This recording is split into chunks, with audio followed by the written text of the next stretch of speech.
This way. Huh? Okay.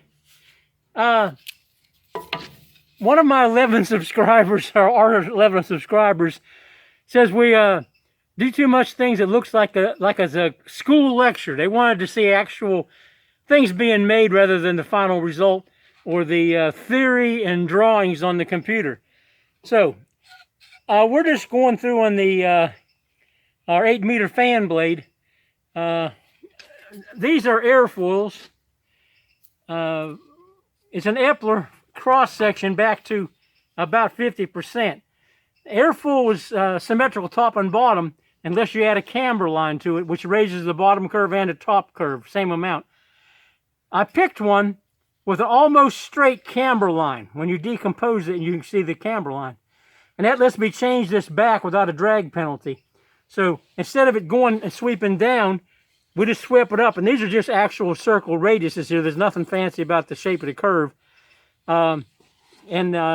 They fly like this, nose down, 5 degrees. And the idea is we don't want to make lift with this airfoil. We just want to move air. So what's going to happen is it's going to have a downwash off the back of this that pushes the air off the back. The air will go up towards the ceiling, get trapped in the spider beam. Next thing we're going to do, now these, we know where these go. There's different sizes. And of course those two just happen to be the same size.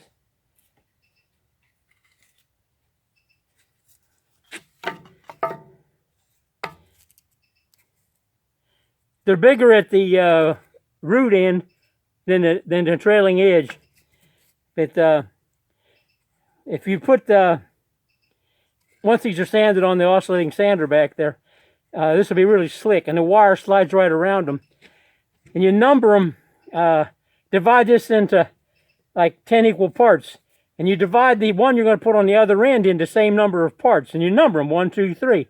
And when you're cutting it, the lead guy, the one who starts the cut, he says approaching number 1, passing number 1, and then when he gets close to approaching number 2. Person on the other end, they're listening for that number when they cross the point. You don't want to cut a diagonal because the stations in between won't be true. So you do that all the way out, and there'll be a nail in here sticking out of this. When it comes down, the wire will hit that, and you just take it right off and cut that top piece off. And then you do the same thing. You come in here and you cut the bottom, hits the nail, and you take it off. This piece that you cut away from, that's a cradle for when you're going to glass it. You want to get one side, and back at least past this trailing edge. You glass that, and each layer gets longer, so you tie up those end fibers of your cloth. And when you get that, you're going to take it and put it in the piece of foam that came off of here. But you're going to trim the back, the front a little bit. And this one, you're going to wrap the glass around the leading edge. But when you get back to here, you're going to have like 3 layers of glass on this side already. So you'll cut the foam off to where it's 45 degree and about 1.5 inches back. This glass will go up and it'll go down that slope and bond to the front, the bottom skin glass. So it's glass to glass there, it's glass to glass here. And then you just stick it up here and drape the glass over it down both sides and epoxy the crap out of it. We're going to put about 6 layers of glass on this. It's S1 glass. S1 stands for structural. It's a 8-harness satin. I forget how many threads it is per inch. So you buy it like you buy bed sheets, a certain number of yarns to a certain length. But it's pretty fine wove because you don't want to put a lot of resin in it. It makes the airplane wings really heavy. And because the resin weighs more, plus it costs more. The foam is cheap. Anyway, these are, until we get the edge sanding done, that's all we're going to do to these today anyway. The other pieces on the table, we're going to go over there in a second. And we're going to number all the pieces because they have numbers on them. But when we take the paper off, like this number 2, it goes on the red fan blade. There's a red, a blue, and a purple fan blade. They sit on top of each other. But this paper will go away with a wire brush on an angle stand, or we have to have bare wood to put the glue to. You don't want to glue to the paper because your bond is no better than the wallpaper paste that's between this paper and the wood. Also, you see we got 11 sheets of wood making this plywood. It's oak plywood. It's 11 sheets of oak. I don't know how much strength I need. The strength is in the glass on the outside. But we're going to make a hub, and then we're going to make the blades, and we're going to bond the blades onto the hub on either side. It's a 6-bladed fan. Three pieces that cross in the middle make 6 individual blades.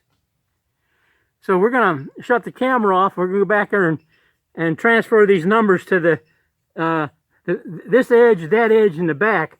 And I'm hoping that this number on the front and the red will telegraph through. When we take the paper off, it will probably dye the wood directly. The airplane fuselage molds, they do that because I have really wide ink lines on them. And they all look so much alike.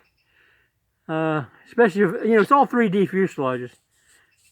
Okay, so we're going to turn this video off or cut it in 2 when we try to so-called edit it. And then we're going to go back and set up on the next step. And side up. That's what shows, stuff is right side up.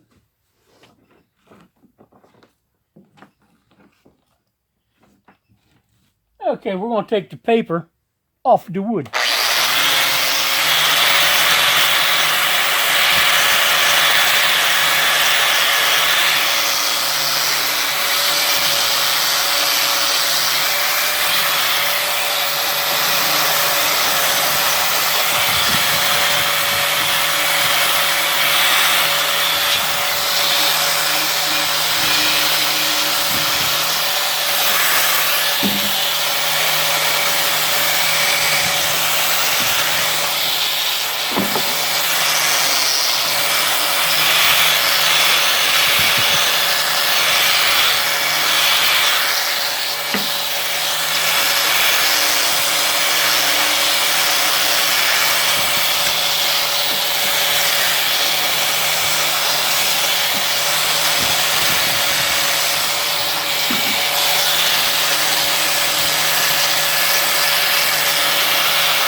Okay, honey.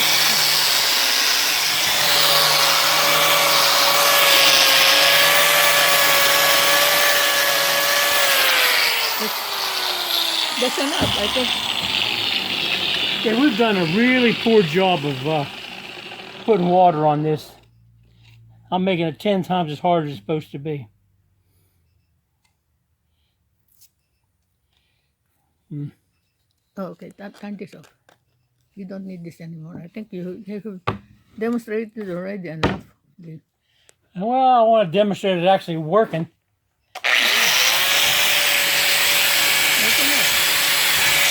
Turn this off. Okay, turn this off. So we have already more than enough demonstration.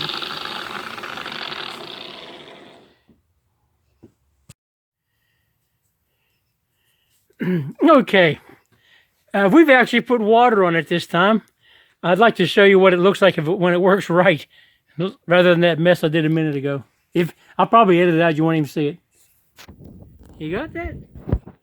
Oh, we're going to try to take this paper off more efficiently.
Okay.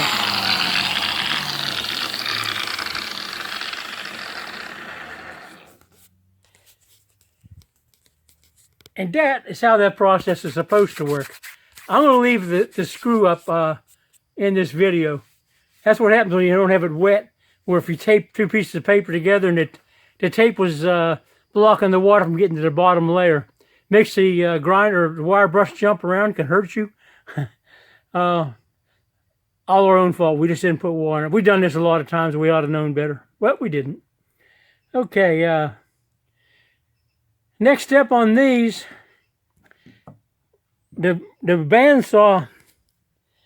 The bandsaw leaves a little bit of raised grain around the edge, a little fuzziness.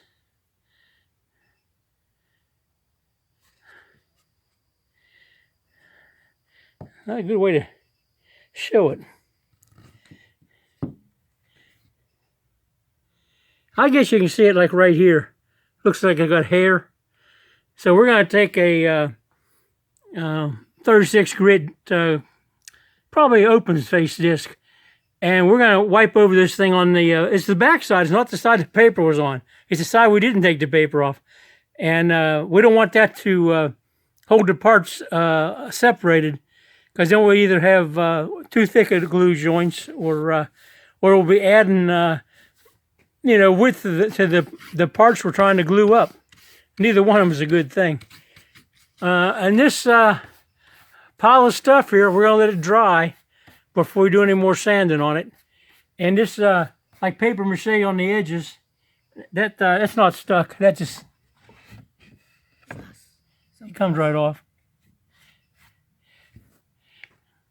The reason it's on there is I didn't stack these things up like behind me. I just kept tossing them in a heap, and so everything that came off just flies everywhere. There's a band on my shirt. You can tell where the glue went. And it's here. It's probably all over the truck. No, the truck's all right. Okay. So the next thing is going to be sanding, and I think everybody's seen sanding, but we may add to this video to try to make it into an actual uninterrupted thing of the process.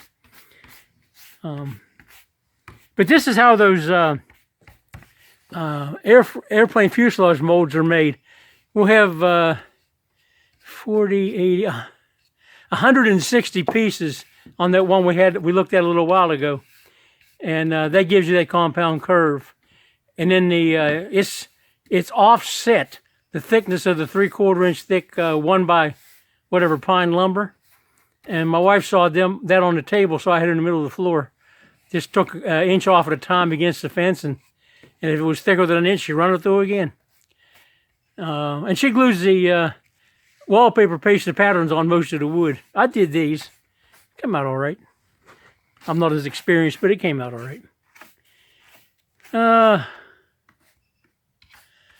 I think that's all we need to talk about. Let me get all this crap picked up. Bye.